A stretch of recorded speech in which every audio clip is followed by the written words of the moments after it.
तुझ्यासाठी काय right solution आहे ह्याच्यापेक्षा मी जर तुला ऑप्शन्स क्रिएट करून दिले तर you will select right for yourself. कारण तुझ्यासाठी जे राईट सोल्युशन असेल ते कदाचित माझ्यासाठी नाही आहे. ह्याचा अर्थ काय की जेव्हा आपण एखाद्या प्रॉब्लेममध्ये जातो तेव्हा त्या प्रॉब्लेमचं सोल्युशन हे बऱ्याच गोष्टींवर अवलंबून असतं.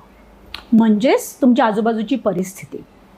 न्यूरो लिंग्विस्टिक प्रोग्रॅमिंगमध्ये प्रोग्रॅमिंग हा जो शब्द आहे ना, that has to do with a programming. तुमचं प्रोग्रॅम कसं झालं आहे लहानपणापासून मोठे होईपर्यंत.